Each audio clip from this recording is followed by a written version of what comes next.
I'm standing here on the side of the bank because I can't even warm up. We got a little fire going up there. Eric still wants a bigger fish, so he and Pat are out there just finishing the day on the right step, trying to keep the confidence and have the faith that there's still one more big fish yet to come.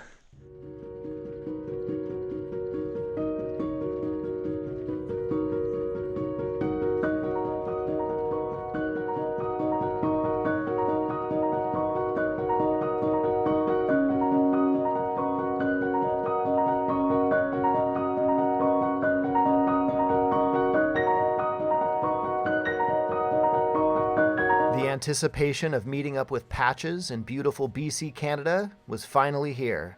We'd been planning this trip for months, so the allure of potentially catching some of the largest coastal cutthroat trout in the Pacific was palpable and polarizing.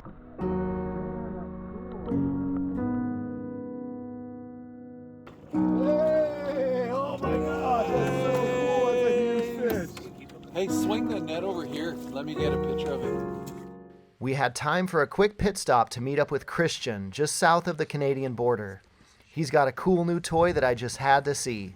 Plus, he offered us breakfast and showed us around his new homestead. But I don't want to do it if the pond's just going to kill him. You know, so... You need to make sure it's sustainable for fish. Exactly. Yeah. So there's enough oxygen, it's got enough. Exactly. So with all this decomposing stuff, it gets acidic. Yeah. And by removing some of the dead stuff, That's what I want to do this spring. It'll clean that water up, and I would put a couple catfish in here.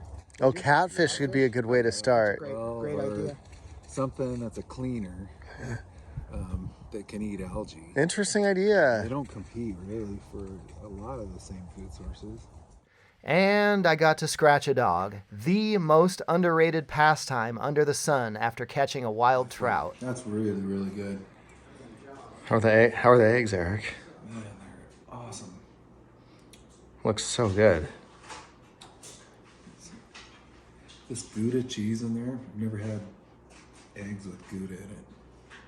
Incredible, huh? Tell me the name of the other Asago, what was it? Manchego. Manchego is the It's a other. Spanish sheep's cheese.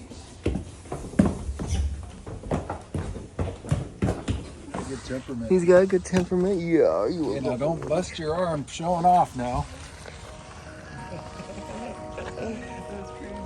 Christian's on his electric unicycle here. What a cool toy this is. It's such a great tool to be able to get around in tight places. Man, that's actually, the suspension is, and the control and handling is extremely impressive on this. That's so cool. But what a way to get into the backcountry rivers and streams and places.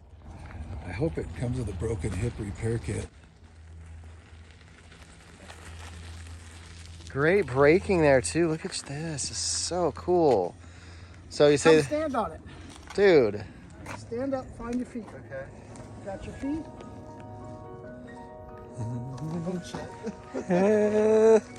So stand up, get, and find your feet, find your balance. to put more weight on your shoulders. Yeah, it's okay.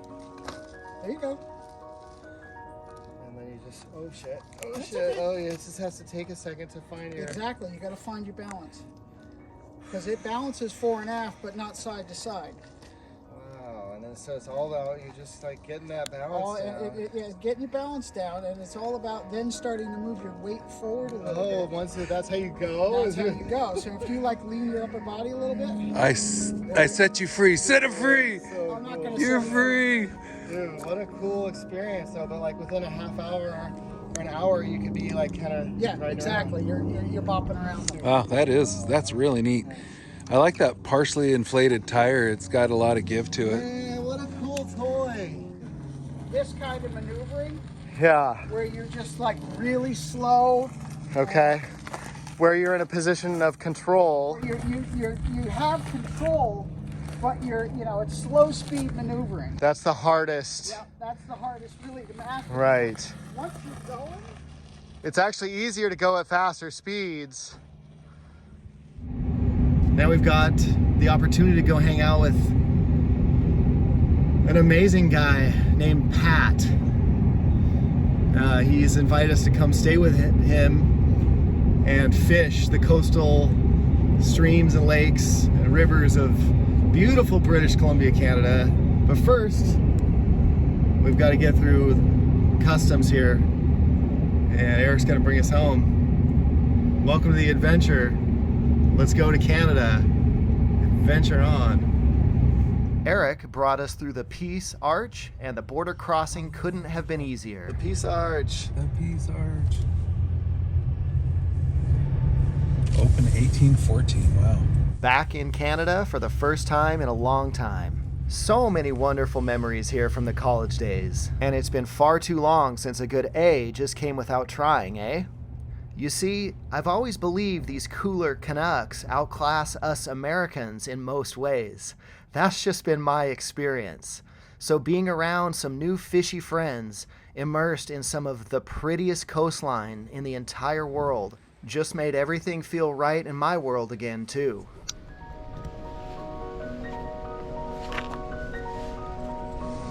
It's a little Honda Monkey, it's called. We met a retired helicopter pilot in line who had just purchased a new toy himself.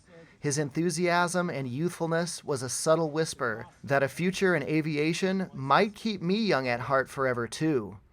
Maybe it's the hunger for adventure and the not knowing what might appear over the horizon. Yeah, I managed to live long enough to talk about it, eh? Yeah, that's good. That's a pretty dangerous job. While you might not agree with me, I don't believe anything happens by accident. Kind of like this rare chance of catching some February sunshine from the skies above.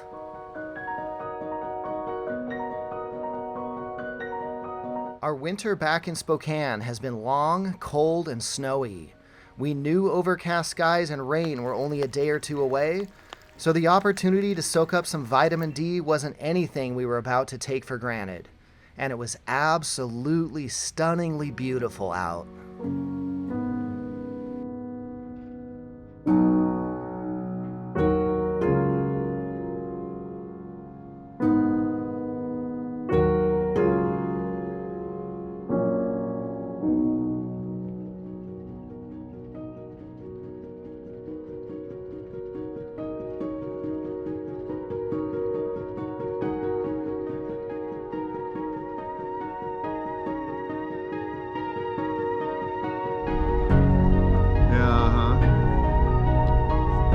Dude, that is a freaking magical view right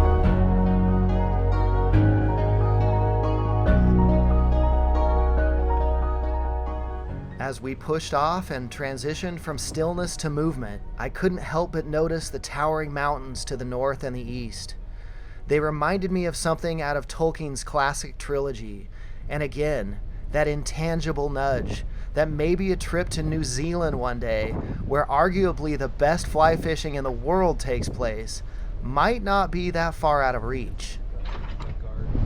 Oh, is that more than a trespassing situation? It doesn't say. We have a really unique experience to hang out with one of the fishiest guys in all of British Columbia. He's got his dials set for sea run cutthroat, sea run bull trout, potentially steelhead, could be some massive rainbow trout. We're gonna be up here for 5 days just fishing our brains out. Look at the scenery. It's just an amazing place.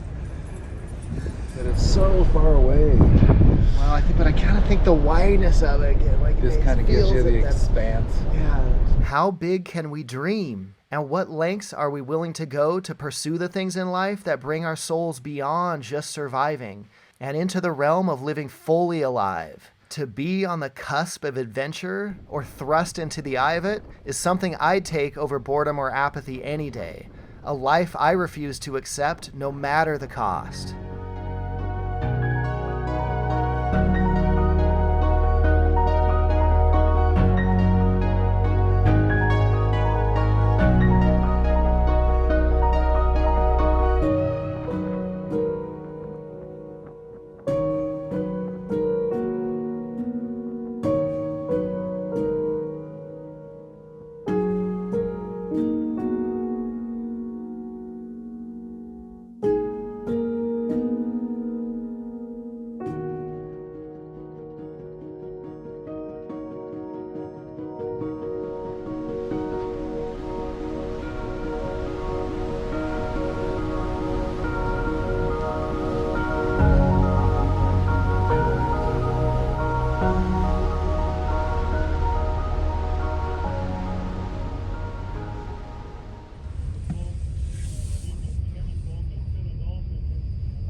my nose out of it.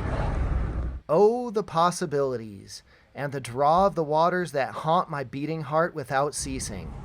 This trip would not only be one of the best adventures of the year, by February, mind you, but it would awaken some of the dreams and ideas of what Eric and I could do if we were willing to think beyond the seeming limitations of just staying at home and living for the weekends. Not on this channel. If Eric says to say hi, Hi. we're having a great time. We're on our second ferry ride of the day. Ferry number 2 on our beautiful British Columbia, Canada, Canada tour. What do you say to that, eh? Man, it's exciting. Hey, adventure on, man! So, we're just, this is our second ferry ride of the day. We're exhausted and we got, another hour and a half to go. Thanks for, Eric's saying give him the coffee here. So thanks for tuning in. Welcome to the adventure of kicking off the year with one of the biggest and best adventures right off the bat. So adventure on, stay tuned. There's lots of good fly fishing. Oh, snap, there goes my coffee. Fish here. Dude, is that thing cool? Oh yeah, dude, you got a nice one. That's a 4-pounder. That's a sweet fish, man. Oh yeah, that's beauty. Wow. Nice buck. Wow.